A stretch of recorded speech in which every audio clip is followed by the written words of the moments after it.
Bonjour à tous, on se dimanche et aujourd'hui on va parler d'un évitement qui s'est joué à rien du tout entre un Rafale B de l'armée de l'air et un avion léger au nord du terrain d'Ambérieux le 1er septembre 2010 avec pour objectif de vous expliquer un petit peu comment est-ce que les avions se voient et s'évitent en basse altitude et si vous êtes pilote d'aviation légère ou pilote tout court et futur pilote sur Flight Simulator où on aura le trafic mondial en temps réel, l'importance de regarder dehors.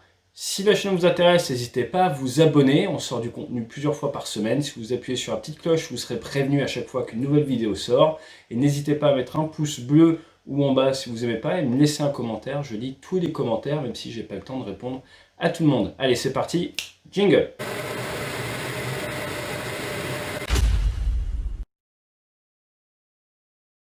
Rapport d'enquête technique du bureau d'enquête accident défense air en date de 2010, 1er septembre 2010 au nord d'Ambérieux. Quasi-collision entre le Rafale B numéro 309, le CEFAS. Le CEFAS, ce sont des forces aériennes stratégiques, la BA, base aérienne 113 de Saint-Dizier dans l'est de la France, et le MCR 4S, c'est un petit avion civil en Fox Papa, Foxtrot Papa, Foxtrot Delta Tango, à la fréquence, on entendrait sûrement s'appeler Fox Delta Tango, qui appartient à un privé. Allez, c'est parti. Alors, toujours les papiers classiques. Je vous mets le lien de ce PDF directement en bas avec d'autres liens également. Je ne vais pas tout vous lire. L'idée, c'est quoi? L'idée, c'est de vous expliquer un petit peu ce qui s'est passé. Donc, à 3 nautiques au nord du terrain d'Ambérieux, dans l'Ain, on a un Rafale B, B égale biplace, avec un pilote et un navigateur officier système d'armes, qu'on appelle les NOSA, qui a failli percuter un petit avion léger, et c'est passé à quelques mètres seulement. Donc le pilote du MCR4S en montée après le décollage d'Ambérieux signale par radio qu'il vient d'être survolé à quelques mètres par un Rafale. Il a suivi de fortes turbulences et il dépose un Airprox le lendemain. Un Airprox, qu'est-ce que c'est? C'est Aircraft Proximity, c'est un moyen civil pour rendre compte en tant que commandant de bord, pour informer le trafic aérien, pour informer les organismes de contrôle, pour informer la Terre entière. En fait, qu'on pense qu'on s'est trouvé dans une situation où la distance entre son aéronef et un autre aéronef n'était pas ce qu'elle aurait dû être, n'était pas en adéquation avec la sécurité. Donc il a fait cette procédure-là. Suite à cette procédure, l'armée a été prévenue et ça a ouvert une enquête dont nous allons lire le rapport d'enquête technique. Déroulé du vol, 2 rafales. Pourquoi 2 rafales? On part rarement seul en vol tout seul, on part généralement par patrouille, par section, 2 aéronefs, des fois avec plus d'aéronefs, mais là c'était une mission d'entraînement à l'assaut, basse altitude, 2 avions décollés de Saint-Dizier, l'indicatif Mastiff, qui est l'indicatif de cet escadron de rafales biplace, décollé de Saint-Dizier, ils ont décollé à 9h47, donc c'est le vol classique, on va dire qu'on appelle le tour du matin. Ils devaient faire des passes air-sol, et pour ça, eh bien, il faisait des variations d'altitude entre la très basse altitude et remonter un petit peu.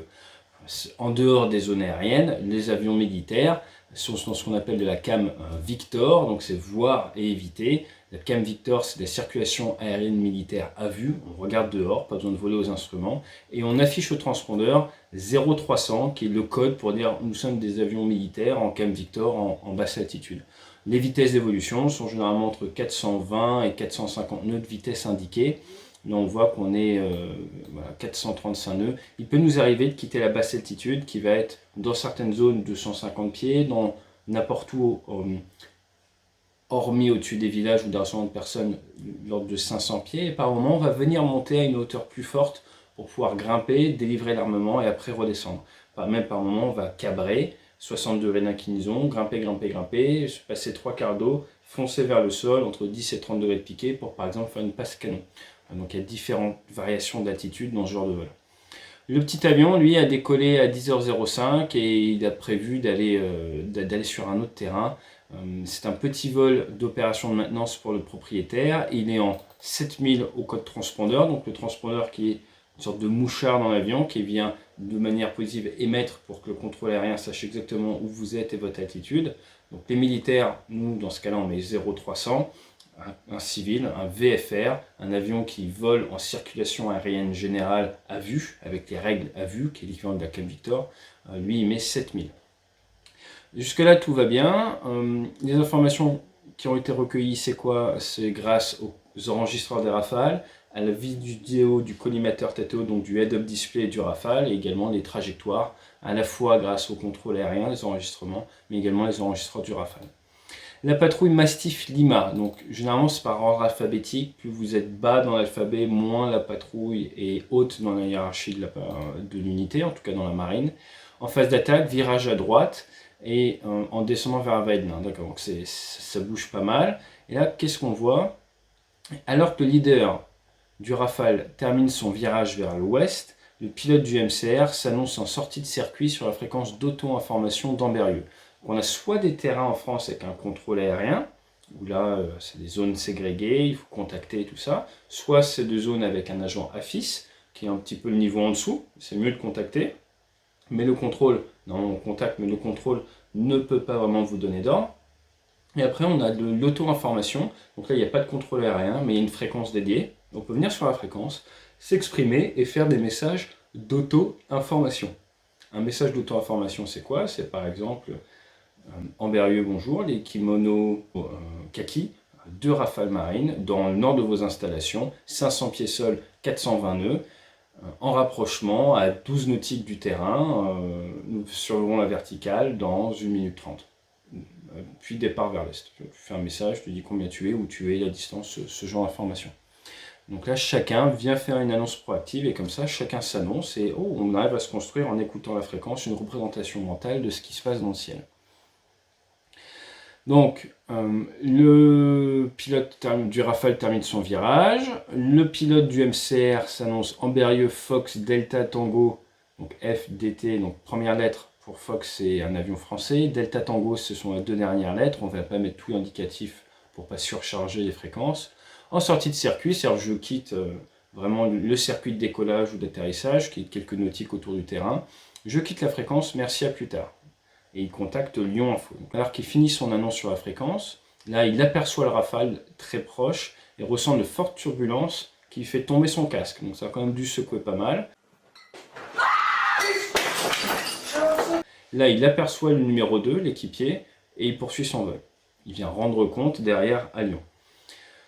Descriptif des faits après, donc le MCR continue son vol et la patrouille elle rentre à 110. 2 minutes après le croisement, le pilote qui a repris un peu ses esprits, remis son casque, il contacte Lyon Info, il rend compte, tire de là, ça discute un petit peu, ça débriefe, puis ça débriefe au téléphone. L'avion n'est pas endommagé, et comme je vous ai dit, il y a un dépôt d'Airpox. Très bien, donc la zone, à quoi ça ressemble? On a en bleu là, ici, ça c'est le terrain d'Amberieu, donc on voit que c'est pile poil au nord, et en termes de zone aérienne, vous voyez en fait, ça s'est passé sous la TMA de Lyon, qui commence à 4500 pieds. C'est-à-dire que tant que vous n'êtes pas à 4500 pieds et tous les avions étaient en dessous, vous n'avez pas besoin de contacter la fréquence 135.2. Donc tout le monde a le droit de se balader en dessous sans aucun souci. Donc 3 personnes impliquées, aucun souci. Un pilote de 32 ans, chef de patrouille, voilà, rien à dire. Un navigateur avec beaucoup d'expérience également. Au niveau de l'équipier, on voit que c'est un pilote qui est en transformation sur Rafale. Il a que 70 heures sur Rafale. Et son OSA, lui, par contre, est expérimenté sur Rafale. Le pilote du MCR2, c'est un ancien professionnel avec 19 000 heures de vol, 62 ans. Pas grand-chose à dire. On a des systèmes embarqués, on a 2 postes VHF, enfin on a 2 radios, poste VHF, poste UHF. Pas de système d'évitement à basse altitude sur avion de chasse, pas de système TICAS non plus. Un interrogateur IFF, on peut interroger IFF, c'est marqué ici, vous voyez, je ne trahis aucun secret. Un interrogateur IFF et un transpondeur. À partir de là, les conditions météo, visibilité 40 km, il faisait grand beau, pas de vent, bref, des conditions assez parfaites. Le soleil peut-être encore un petit peu bas, voilà. Au moment de l'incident, la position du soleil était de 113 degrés en azimut pour une hauteur de 32 degrés au-dessus de l'horizon. Donc ça c'est peut-être un petit peu facteur. Et en termes de télécommunication, tout va bien. Alors ce qui est intéressant de noter, on va descendre un petit peu, c'est que les pilotes des Mastifs était sur la même fréquence initialement que le MCR. Et vous allez voir. Donc on va regarder un petit peu plus en détail les trajectoires. Alors vous voyez bien les rayons de virage. Là on a le MCR qui décolle d'Ambérieux ici. Ambérieux, il décolle plein nord, tac tac tac tac tac. Et là on a nos Mastifs qui montent pour éviter un peu le relief, qui viennent tourner pour faire leur passe d'attaque. Ça se croise ici. Alors ça se déplace vite, hein, regardez. 8 heures, c'est de l'heure Zoulou. Donc à 10h10 et 30 secondes locales, ils sont là. 10 secondes après, ils sont là. 10 secondes après, ils sont là. 10 secondes après, ils sont là. Bref, ça, vous voyez, ça se déplace très vite. Donc là, on part de 10 secondes, quand pour le petit avion, il lui a fallu 40 secondes pour faire ça. Bref, tout le monde se retrouve ici. Les rafales après font leur passe de tir et sont hop là, en contournant d'ailleurs une zone interdite. Donc aucun souci de ce côté-là. Ce qu'il faut noter, regardez les distances. Moins de 2 minutes, ils sont à 14 nautiques. À 1 minute, ils sont à 8 nautiques. Et là, ça se croise très proche. Ça se croise à quelques mètres seulement. Donc ça va très vite. Si on regarde un petit peu la chronologie des événements, parce que c'est intéressant, on voit que 4 minutes avant, le leader se met en écoute de la fréquence d'Ambérieux. Donc ça, c'est très bien. Derrière, il y a une annonce de trafic à 11h, plus haut, sans danger pour l'instant de la part de l'équipier. La patrouille s'annonce sur la fréquence d'Ambérieux 34 secondes avant le croisement. Ambérieux des Mastifs, Lima, bonjour. Or, le problème, c'est que ça ne donne aucune information aux avions. Bonjour, voilà. Donc il n'y a aucune information, ce message n'est pas très utile. Là, il se passe 20 secondes quasiment avant que le pilote du MCR lui fait son message d'information. En sortie de circuit, je quitte la fréquence, merci, à plus tard. Le souci de ce call du pilote de l'aviation légère, c'est que c'est pas très précis. S'il avait dit Ambérieux en sortie par le nord, 3500 pieds, je quitte la fréquence, merci, ça aurait parlé tout de suite aux militaires, il serait dit oh attention. Néanmoins, les militaires auraient clairement dû faire une annonce beaucoup plus précise ou refaire une deuxième annonce de manière à dire on va couper les axes au nord du terrain pour 3 nautiques à 3500 pieds. Le fait d'entendre sur la fréquence un MCR sans savoir exactement où il est, normalement, vous devez essayer de savoir où il est, vous pouvez même lui parler directement, vous allez faire de l'interrogation IFF pour essayer de le trouver, utiliser le radar pour essayer de le trouver. D'où l'avantage d'être deux, nous on le faisait accessoirement en monoplace, hein, sinon on serait mort un paquet de fois. Donc c'est très important de regarder dehors, c'est très important d'essayer tout de suite de se dire zut, il y a un trafic dont je ne suis pas au courant, où est-il, d'être proactif. Maintenant, le souci, c'est que ça prend de la bande passante, ça prend de la charge de travail. Quand vous êtes en phase de préparation de passe de tir, eh bien, il faut réussir à tout faire. C'est la difficulté de ce métier. La patrouille renouvelle son appel sur la fréquence d'Ambérieux. Ambérieux, bonjour, et Mastif Lima. Voilà, donc là, clairement, ce qui semblerait, Ambérieux des Mastif Lima, bonjour. Ambérieux, bonjour des Mastif Lima.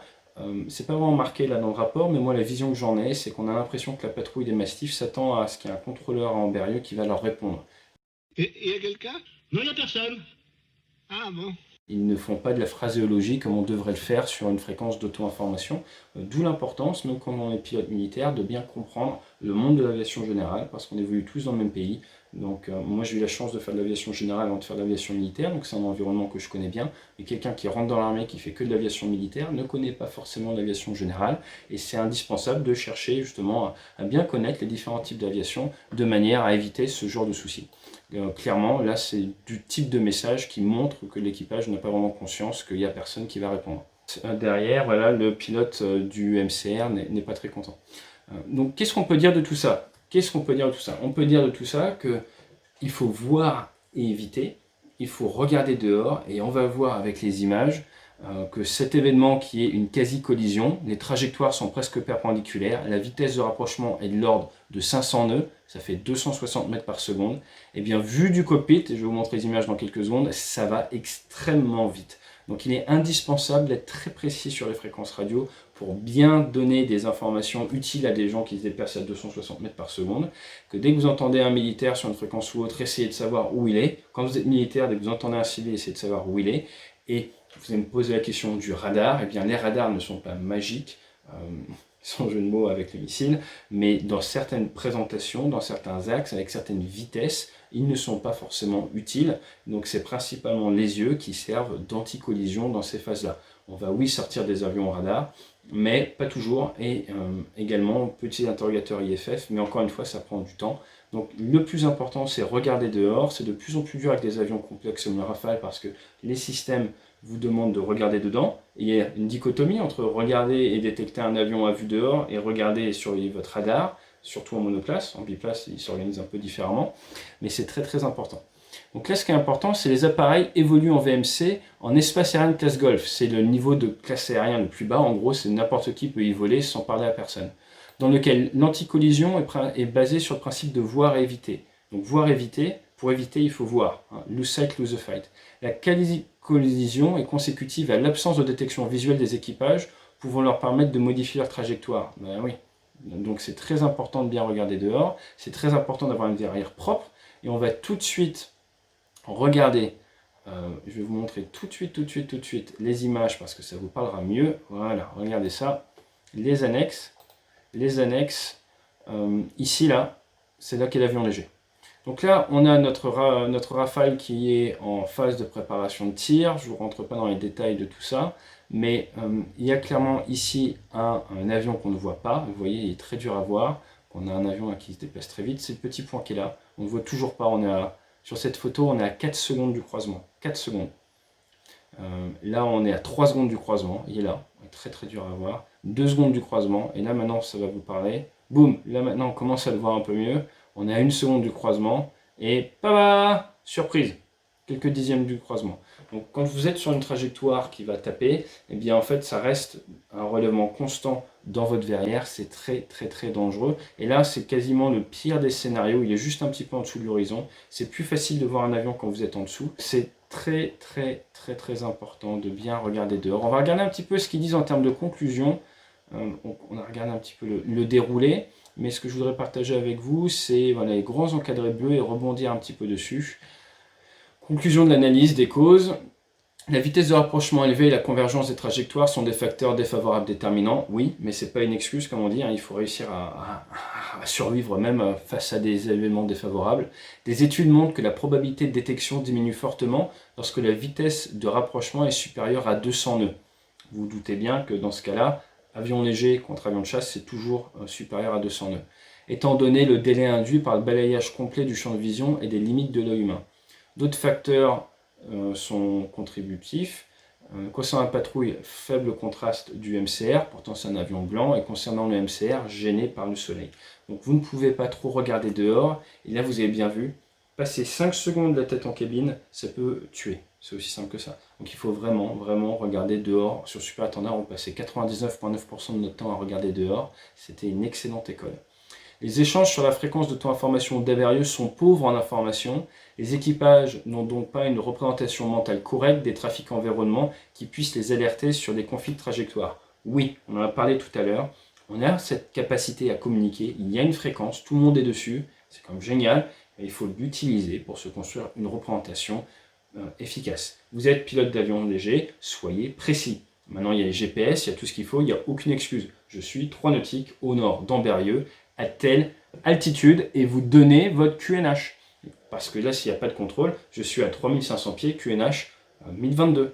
Pourquoi c'est important? Parce que les chasseurs qui eux arrivent peut-être de 150 nautiques n'ont pas forcément le même QNH que vous. Donc, vous donnez votre altitude, c'est par rapport à un QNH. Ce QNH, c'est une pression qui a un niveau moyen de fonction du jour et tout. Et ben, il faut le spécifier, comme ça tout le monde sait de quoi on parle, et ça ne permet aucun doute. Parce que si un jour vous avez quelqu'un qui fait un meeting aérien de la voltige qui lui est au Fox Echo, ça se trouve vous avez 500 pieds. Fox Echo c'est en gros 0 au niveau du terrain, QNH c'est 0 au niveau de la mer. Donc c'est des altitudes ou des hauteurs différentes. Communiquer, ça ne vous coûte pas plus cher de le dire. En sortie, par le nord, 3 nautiques, 3500 pieds, QNH 1014 en montée vers 4000 pieds. Fin de l'affaire. Et là, il n'y a rien à dire. Ok? Donc, des informations. Et les militaires, eux, ils doivent communiquer plus. Les services d'information de vol étant en mesure d'être fournis si le contact avait été établi par le MCR ou par la patrouille. Oui. Donc, en fait, c'est pile poil au mauvais moment parce que Lyon aurait pu prévenir, attention, vous avez une patrouille en approche. Voilà. Donc, c'est à peu près ce qu'on peut dire. Les recommandations peuvent être intéressantes. Donc en termes de recommandations, ce qui est précisé, c'est qu'il faut dire à l'armée de l'air, attention, il y a des gens qui sont en vol dans l'espace aérien de TSG, oui, c'est obligé de le dire, mais c'est des choses qu'il faut rappeler aux gens. L'armée de l'air de consolider les procédures relatives aux phases tactiques, visant à ce que les équipages aient une bonne représentation des trafics environnants, optimiser l'efficacité de la détection visuelle et gérer les risques de collision, oui, très important. Personnellement, je sais que dans mes patrouilles, j'aimais bien vous considérer chaque avion civil comme une menace tactique. À partir de là, ça vous permet, avec un avion aussi multirôle que le Rafale, de pouvoir gérer. Et dès qu'il y a un avion civil en l'air, soit vous allez volontairement vous rapprocher un petit peu pour faire une sorte d'identification, soit vous le traitez comme une menace. Donc ça nous permettait de sortir un petit peu de ce qui était prévu à chaque fois et dire « Ouh, il y a un avion, c'était pas prévu, ben, on va réagir tactiquement face à lui ». Et ça permet vraiment d'être dans cet état d'esprit du chasseur, d'être vraiment à la recherche de chaque petit trafic, parce que à la fois c'est bon pour la sécurité, mais également pour la tactique. Après, voilà, chaque leader a un petit peu son style, mais moi j'aimais bien faire ça. On a vu les images, et donc le gros message avec lequel je vais vous laisser, que vous soyez pilote d'aviation légère, vous faites des ailes, tout ça, regardez dehors, faites des messages qui soient utiles, soyez toujours plus précis que pas assez, et prenez la responsabilité de la communication. Vous êtes sur une fréquence, il y a des militaires qui s'annoncent, il y a un autre avion léger qui s'annonce, il lui a dit quelque chose qui ne vous aide en rien pour vous faire une situation d'environnement, il n'y a pas de contrôle aérien, il n'y a rien, vous avez besoin de savoir où il est, vous avez le moindre doute, et ben vous lui demandez. Comment est-ce que vous pouvez demander poliment? Vous faites vous un message bien précis sur votre position. Vous attendez 5 patates. Une patate c'est une seconde. Et s'il ne vient pas, vous pouvez lui demander, lui qui revienne. Pourquoi je vous dis ça? Parce que si vous êtes très précis sur votre position, lui, ça va lui donner l'idée également de faire un report, de communiquer sur ce qu'il fait, où il est. Et ça va permettre à tout le monde, on va dire par inception, intelligemment, de communiquer de manière très précise. Donc n'hésitez pas à montrer l'exemple, le lead by example, c'est pas que dans mon bouquin, c'est vraiment quelque chose à mettre en place dans le cockpit et dans la vie de tous les jours. J'espère que cette petite analyse vous a plu, n'hésitez pas à me mettre ce que vous en pensez dans les commentaires, et vous avez vu, ça vient très très vite, c'est vrai en voiture, c'est vrai en bateau, c'est vrai en avion, donc attention, touchez pas votre téléphone en route, c'est le même problème, c'est la même problématique, et prenez soin de vous et de vos proches, fly safe.